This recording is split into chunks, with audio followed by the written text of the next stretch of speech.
ഇന്നത്തെ സിമ്പിളായിട്ടുള്ള രുചിയൂണ് പരിചയപ്പെട്ടാലോ? ഇത് ഉണക്കത്തരണ്ടി വറുത്തത്, നല്ല സവാളയും പച്ചമുളകും ഒക്കെ ഇട്ട് ഉണക്കത്തരണ്ടി വറുത്തത്. ഇത് നമ്മുടെ കണ്ണൂരുകാരുടെ സ്വന്തം ചേമ്പും തണ്ട് ഓലനാണ് കേട്ടോ. ഒരുവിധ ആൾക്കാർക്കൊന്നും ഇത് പരിചയം ഉണ്ടാവണമെന്നില്ല.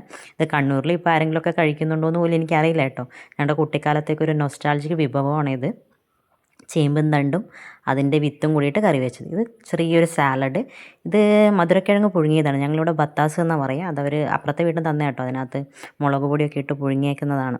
ഈ ചേമ്പും തണ്ടിൻ്റെ റെസിപ്പി വേണമെന്നുണ്ടെങ്കിൽ കാര്യമായിട്ടുള്ള ഇൻഗ്രീഡിയൻസ് ഒന്നുമില്ല. ജസ്റ്റ് നമ്മളെ നാട്ടിൽ ചേമ്പും കൈ ഓലൻ എന്നാണ് പറയുക. ചേമ്പിൻ്റെ തണ്ടും അതുപോലെ ഒരു കഷ്ണം, ഇത് ഒരുപാട് വിത്തുണ്ട് കേട്ടോ. ചെറിയൊരു കഷ്ണം വിത്ത് വിട്ടിട്ട് പച്ചമുളകും ഉപ്പും വെള്ളവും ഒഴിച്ചിട്ട് വേവിക്കുക. നന്നായിട്ട് വെന്ത് വരുമ്പോൾ അതിനകത്തോട്ട് വെളുത്തുള്ളി, കടുക്, വറ്റൽമുളക്, കറിവേപ്പില വറുത്തിട്ട് എടുക്കുക. ഇത്രയേ ഉള്ളൂ, സിമ്പിളാണ്. ഇതാണ് ഞങ്ങളുടെ നാട്ടിലൊരു ഓലൻ. ഞങ്ങളുടെ കുട്ടിക്കാലത്തൊക്കെ ഒരുപാട് കഴിച്ചിട്ടുള്ള വിഭവമാണ്.